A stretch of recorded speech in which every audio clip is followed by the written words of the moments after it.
از منطقه در حال خروج است. خاک بر سرتان، خاک بر سرتان. পালা, দৌড়ে পালা। এটা পৃথিবীর কেন্দ্র, এটা ইরানের মাটি, এটা ইসলামের এক টুকরো পবিত্র ভূমি। মাইকে এভাবেই বুক ফুলিয়ে গর্জে উঠলেন ইরানের এক মেরিন কমান্ডার। আর ঠিক তার চোখের সামনে দিয়ে কুকুরের মতো লেজ গুটিয়ে ফুল স্পিডে পালিয়ে গেল আমেরিকার $বিলিয়ন বিশাল যুদ্ধজাহাজ।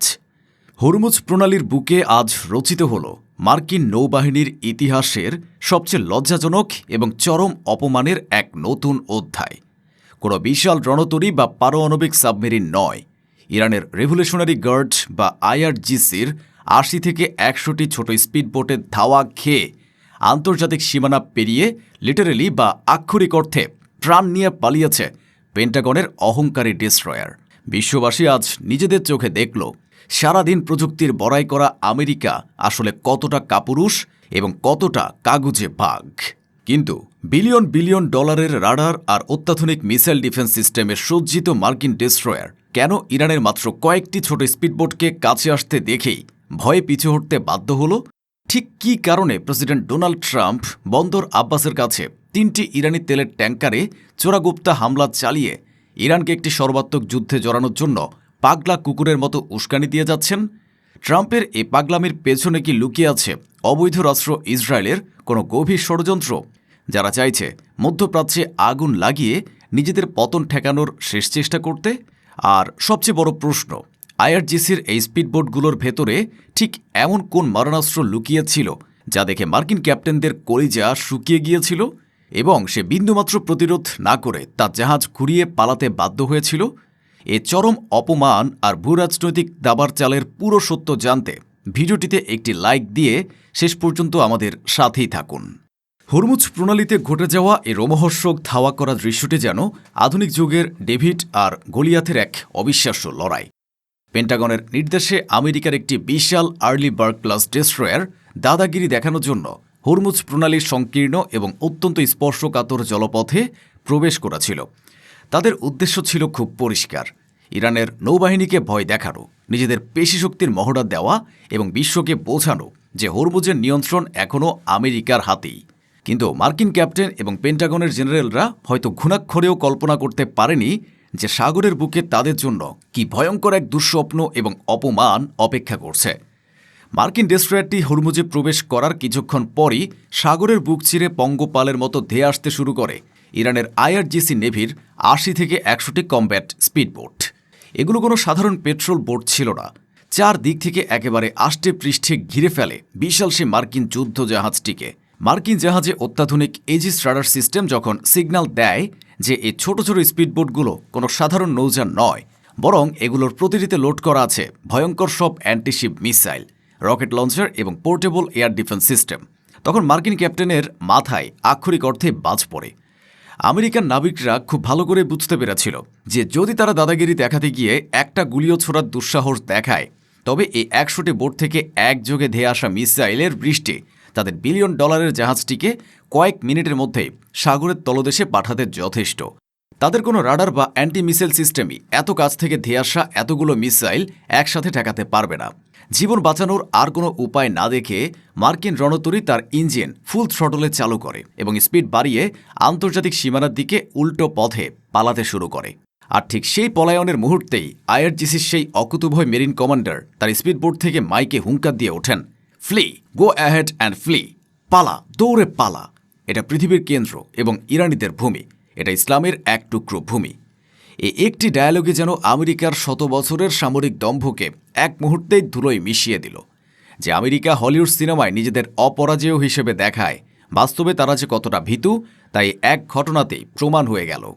ইরান শুধু আমেরিকাকে ধাওয়া করেই ক্ষান্ত হয়নি, তারা এই পুরো ঘটনার ভিডিও রেকর্ড করেছে এবং তা অত্যন্ত সুপরিকল্পিতভাবে সারা বিশ্বের মিডিয়ার সামনে রিলিজ করে দিয়েছে। এটা ছিল আমেরিকার সাইকোলজির উপর তাদের সুপার পাওয়ার ইমেজের উপর সবচেয়ে বড় এবং মোক্ষম আঘাত। IRGC ইচ্ছে করেই এই ভিডিও রিলিজ করেছে যাতে পুরো বিশ্ব, বিশেষ করে মধ্যপ্রাচ্যের ওইসব আরব দেশগুলো স্বচক্ষে দেখতে পারে যে আমেরিকাকে তারা দেবতা মেনে পূজা করে সে আমেরিকা আসলে ইরানের সামনে দাঁড়ানোর কোনো যোগ্যতাই নেই। সুপার পাওয়ারের যে ভুয়া মুখোশ আমেরিকা এতদিন পরেছিল, হরমুজের জলে ইরান তা এক টানে ছিঁড়ে টুকরো টুকরো করে ফেলেছে। কিন্তু প্রশ্ন হলো, এই সংঘাতের পেছনের আসল ঘটনা কি?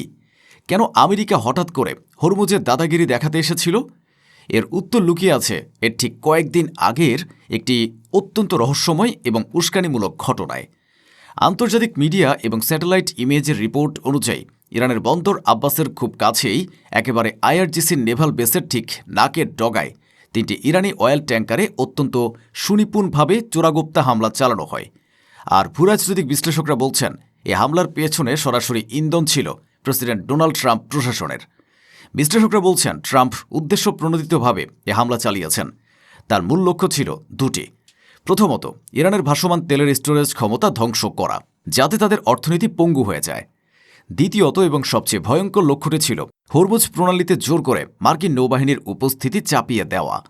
ট্রাম্প মূলত চাইছিলেন ইরান যেন তাদের ট্যাঙ্কারে হামলার ক্ষোভে অন্ধ হয়ে আমেরিকার উপর বা আমেরিকার কোনো মিত্রের উপর কোনো বড় ধরনের হামলা করে বসে। আর সেই অজুহাতকে কাজে লাগিয়ে আমেরিকা যেন বিশ্বকে বোঝাতে পারে যে ইরান সন্ত্রাসী রাষ্ট্র, এবং তারপর তারা ইরানের উপর একটি সর্বাত্মক যুদ্ধ চাপিয়ে দিতে পারে। কিন্তু ট্রাম্প হয়তো ভুলে গিয়েছিলেন যে পারস্যের শাসকরা দাবার চালে কতটা পারদর্শী এবং কতটা ঠান্ডা মাথার খেলোয়াড়। ইরান অত্যন্ত কৌশলে এবং ঠান্ডা মাথায় এই উস্কানি এড়িয়ে যায়।